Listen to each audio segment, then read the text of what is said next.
3, 2, 1. You ready? Listening to the Real Pineapple Podcast Network.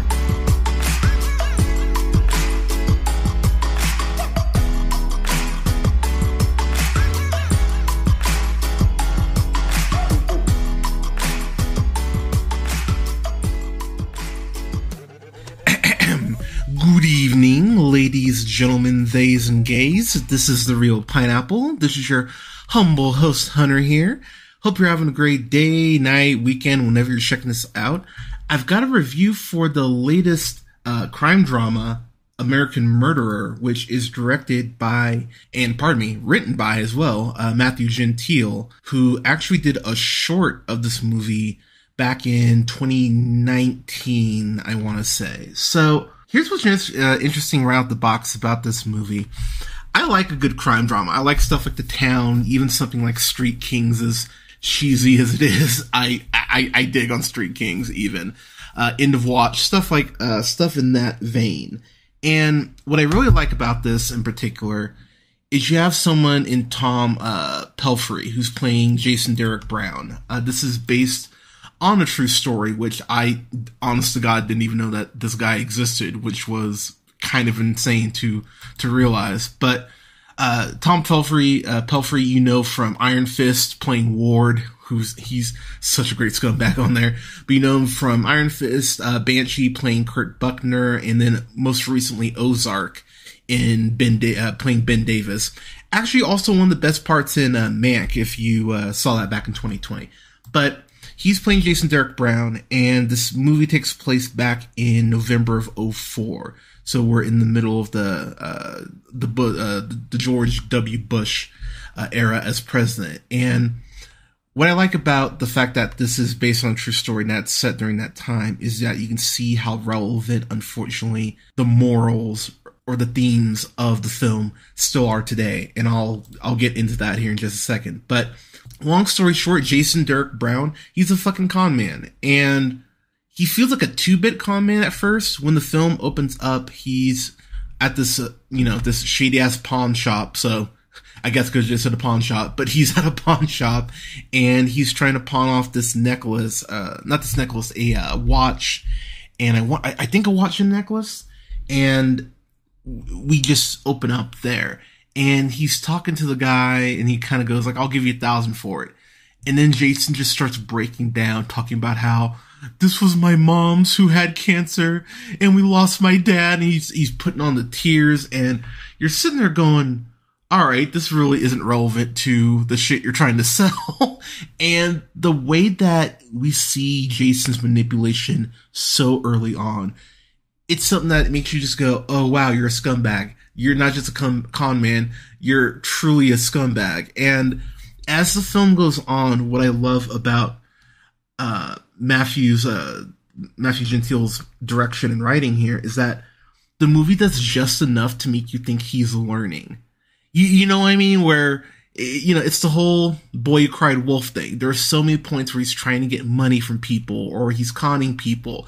And you go, maybe he's learning. There are a few moments of brief, like, maybe he's getting it. Maybe he realizes he can't keep living like this. And then the movie goes psych. And it's so great how the movie is formatted in a way that's almost conning you at points until you have that realization and go, oh wait, no, he totally sucks. And through this interaction, we find out that he's in debt to some very shady people who come up in this black SUV looking for him as he's trying to pawn these items off. And it's very cheeky, but I appreciate that Gentile puts it in here just because I think it's random, but it's funny too. Jason flat out sees the SUV, he's like, oh shit, and he goes, yeah, do you guys have a back door? The guy who runs the pawn shop doesn't even fucking question why. And it's one of those moments where I went, I'm sure that guy who runs that pawn shop has seen some shit. So the fact that he's like, oh yeah, we have a back door, just go ahead. I went, oh, that's dark. If you take half a second, think about it. Just something I noticed that I just went, that's fun. I appreciate that. But this movie's got a hell of a cast behind it. Not just talent behind the camera, but talent in front of it. You get Ryan Phillippe, who plays a Special Agent Lance Leasing, who you know from tons of things. I love him, MacGruber. I don't think he gets enough credit for MacGruber. He's great in Gosford. Gosford Park's the shit. I haven't watched Gosford Park in a while. Maybe I'll watch Gosford Park here next week. Anyways, but, you know Ryan Phillippe from a bunch of stuff. Idina Menzel, you know, she's in this independent movie called Frozen, you know, that did kind of well. And of course, in Enchanted. And, you also have Paul Schneider, who I mostly know from Parks and Rec, but you also probably know from Elizabethtown and Lars and the Real Girl. And you also have Chantel Vanison, who plays Jamie Brown, his sister, who I like the way she factors in. You most likely know her as Becca Butcher, of course, from The Boys, or from Shooter. So the cast in particular is, I think, brilliantly picked. And there's this scene, I'm not going to get too much in spoilers here because I do want y'all to watch this and have some of these surprises revealed for yourself. But there's a scene with Jason and David, Paul Schneider, who plays his brother, and they're all out on this golf course. For me, that film is one of the most perfect encapsulations of who Jason is as a person. He's emotionally manipulative. He's pouty. He's whiny. He's dangerous. He's basically Zach Morris grown up. It's really quite fucking creepy. Even down to the hair, it's Zach Morris, very Zach Morris-esque. But something I love about the movie as far as how it's presented, it's almost presented like a documentary series within a film, because we're not following Jason always in real time. We go through flashbacks and things like that. In particular, we get to see a lot of the film from Ryan Phillippe's point of view while he is interrogating people and asking them questions about Jason. And there's a certain level of glee that that the agent seems to get out of trying to just completely destroy and deconstruct who Jason is to Melanie. And it's a very interesting little subplot there that I found really interesting as the film goes on, because Melanie, at points, you kind of see her kind of raise her eyebrow or kind of look at the ground as the special agent is telling her these things, and you can see the internal conflict. And Menzel does an incredible job of relaying that without saying anything, just from her facial expressions. But it's heartbreaking because you think about what Jason is. Yes, as I mentioned, he's a scumbag, he's a con man.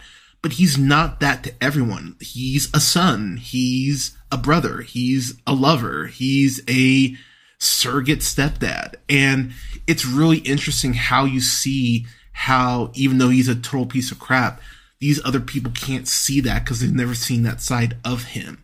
And even David, who Jason does something for David that I won't spoil, and the way he brings that back up on the golf course in a way to manipulate him, you just go, oh my God, you're such a piece of shit. And it's fascinating how Jason, as this group, these mobsters are coming after him, as the room starts to get closer, as the walls start to close in, and you see that desperation that he has, how he's just going through every trick in the book, every con he knows, every charm that he can lay on. You're just going, oh man, like you feel the desperation, and it's fascinating to watch. There's a scene in particular where Jason is talking to Melanie and her kid comes up. I can't remember what her kid's name is, but he's talking to him, and the kid goes, yeah, my mom doesn't want me to play this video game. You know, she says it's too violent. And he goes, yeah, fuck that. We're going to go ahead and play this game. And it's kind of done as oh, wow, really? For a second. But when you kind of take the second and think about it, you go, oh, he's being a strong male figure for this kid who doesn't have one. And while she never comes out and directly says it, Melanie, you can kind of tell is hitting that grind of the single mom, hitting that wall of the single mom shit. And I think that's something that movies don't do a great job at points of conveying, is how being a single mom is just insane. I mean, I have several friends that unfortunately are in that boat. the fact that she's willing to have a guy who she's known for like 3 weeks, I think she knows him for that point at that time, to go ahead and watch her kid, you go, that's a little soon, but you understand why she's in that, why she feels like she's able to, because Jason charms the shit out of her. She sells him a house or rents him a house, and he flat out asks her out right after he signs the papers. You go, God damn, this guy has no shame, but it's weirdly worked for him. And I think everyone has had this friend or met this guy where you feel like the person's just coasting through life, and you go, how has no one shot you yet? And and Jason puts that across perfectly. There's this point where he's on this boat, and it's not a huge boat, but it's a boat. He's got, some girls on there. It's very Girls Gone Wild, honestly. And, he's talking about, oh yeah, like, don't drink and drive. Woo! And he's being a total bro. And it's one of those moments where you go, this guy is so obsessed with his reality and maintaining this level of status that he has no matter what. And at some point, this shit is just the bottom's gonna fall out. And without spoiling things, the last 20 or so minutes I didn't even say the last 30 minutes of this, it gets more intense and more intense. And you remember in The World Is Not Enough, where Bond is like trapped to that table, and Sophia, what's her name, Merceau, I believe, is turning that dial and choking the shit out of him. That's how the tension feels in this movie, because the porn shop, that'd be funny. The pawn shop, that alone, the fact he's being chased that early in the film, that's terrifying enough as it is. But when you see him go to his mother trying to get money, and she's like, absolutely fucking not. That's just another bit of tension that makes you go, oh man, this guy is kind of fucked at every turn he's trying to make. His mother, Jean, I think that's how you say it, Jeanne. Yeah, I think it's Jean. But she's played by the amazing Jacki Weaver, and for me, she has the best scene in the movie. There's a scene where she was actually really good in Father Stu, even though I don't like Father Stu at all. She was actually really good in it. But there's a scene where Jason goes to her house, and we find out through this interaction that he hasn't seen her in 3 years. She is just sitting on the couch, and he comes in like, oh, hey mom, like, it's so good to see you, being very, very chummy. And he pulls out this pamphlet that looks like you would have done this at, a FedEx Kinko's, just as lame ass, like no art style, no pizzazz, no real effort put into it for this lame fake business that he has going. And he's talking about how people have been investing and they're making money hand over foot. They're making 3 times what they're investing. And so he asks her for, I think, $20K. And the way that whole scene plays out is something that I just adore, because she's one of the few people in this movie that actually gets a chance to call him on his bullshit. And she does it in a way that you see Tom Pelphrey, and he sells the shit out of this in the scene. He goes in and he's looking at the ground, and like he's shaking, and he's almost like Paul Dano in The Batman, when Batman basically goes, you're a piece of shit, I hate you, and he just starts going, no, like doing that shit. You see Jason just shake, and you just feel how pissed off he is that he's being called on his shit, and that he can't outcharm or outwit his mother, that she's completely astute. She's very aware of the game he's trying to run and pull on her. In that moment, that's one of the few times where I thought, oh, Jason gets it. Jason might be able to actually turn his life around, get this shit figured out, and stop being an asshole. And just when you think he might have learned something, he looks back at her and goes, you know what? A year from now, I'm going to be on this beach drinking martinis, drinking tropical drinks, and you're going to be home here by yourself, you withered old bitch. I'm paraphrasing, but that's essentially what he says. And in that moment, as the viewer, I went, yes, I am so happy that this guy is pretty complex, especially given the runtime. But the fact that this guy sucks so bad, and it really does make you as the viewer ask that question of, when you think about all the cons that have been pulled off throughout history, whether it's the Ponzi scheme, or you think about Bernie Madoff, it's it's crazy to think about how often this has happened and how often it honestly continues to happen. And that's a question the movie asks that as the audience, that's something to dwell on, is how do we keep getting conned, not just as, individual people, but as a society at large? How does this keep happening? And why do we allow it to keep happening? Why do we continue to allow sociopaths to go ahead and do this shit? And I mentioned her earlier, but Menzel's Melanie, there's this point later on in the film where you almost feel like she gets it. You almost feel like she understands who Jason is. But the question is, what's, that difference between knowing who someone is and accepting it or not accepting it? That's something that she just portrays so well. And that takes me to Chantal Van Satten, who I mentioned earlier. Her relationship with her brother is so complex, and I do wish this movie was a little longer, and I'll get to that in a moment, but there's a point where Jamie is talking to Jason. It's that sibling relationship that you have that's so important to you. You feel like Jason and David have just grown apart so much it could never be what it truly once was, but you feel like Jamie and Jason still have that level of relationship. There's a great flashback early on, or back to when they were kids, where they flash back to their dad, David Brown Jr., who's played brilliantly by Kevin Corrigan. You, of course, know him from, I always think of Grounded for Life, is what I think of, but The Departed, True Romance, Pineapple Express, he's great in that. But he has this whole kind of speech about how, oh yeah, your mom's not here anymore because she's, she was a weak, dumb bitch. Again, paraphrasing. But that moment, Jason laughs at that shit. Jamie's fucking angry. She goes, no, you're fucking lying. And, they're kids. And you realize that even though Jason is laughing, he does care about his sister. And it's one of those relationships where when you get to see it on screen, and you get a lot more of it in the back half of the film, but when you see them interact, you do feel the love there, which is why when you realize what a piece of shit Jason is, and Jamie having to confront that, it's so well done, and it's really captivating.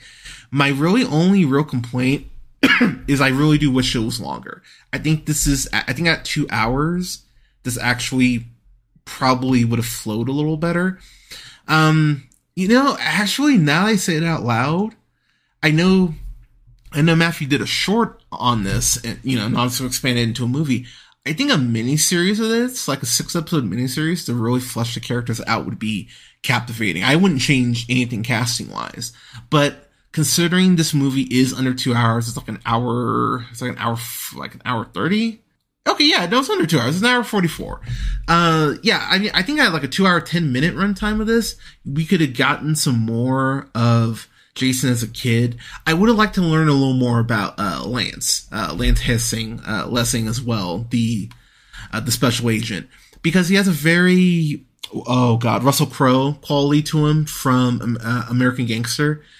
But we get to learn more about him outside of him just wanting to hunt Frank Lucas down. I wish we would have gotten just a little bit more of Ryan Phillippe's character, but really, I think this is a hell of a movie. I had a lot of fun with this. This is something I'll definitely end up buying at some point. And the interview I had with Matthew will actually be up next week when the film comes out on digital. So that'll be on the 28th. You'll be able to rent this, and it is in theaters now. But this is a solid B for me. I had so much fun with this. This is something I definitely watch again. I'll probably end up showing this to my partner. But yeah, absolutely check this out. It's well worth your time. But American Murderer, have you seen it? What did you think of it? You can let us know in the comments. You can follow yours truly on the Twitter at JHunterRealPineapple. That's REEL Pineapple. You can follow, like both of our pages on Facebook at The Real Pineapple and Real Pineapple Games. Don't forget to like, share, and subscribe. You can check us out most places you listen to podcasts: SoundCloud, Apple, Google Podcasts, Podbean, Stitcher, iHeartRadio, Spotify, Amazon Music, TuneUp, and Samsung Podcast at The Real Pineapple. You can follow me on Letterboxd at Black Shazam, and you can follow me on TikTok at Black Shazam 775. Oh, one more. You can follow me on Twitch at twitch.tv/jhunter Real Pineapple. That's REEL Pineapple for all of them. But thank you so much for listening, everyone. We're going to have a review of Black Panther leading up to Wakanda Forever. We're going to have a review for Let the Little Light Shine, dropping this amazing documentary that I've been mentioning. That review will be up first week in November, as well as my interview with the documentary's director in Kevin Shaw. That was a great conversation. I'm so excited to hear, for y'all to hear that interview. I'm so happy that I got to speak with Matthew Gentile. I'm so excited for y'all to listen to that interview as well. But everyone, thank you so much for listening. Stay safe out there. Take care of each other. Tell someone you love them today, and we'll talk to you soon.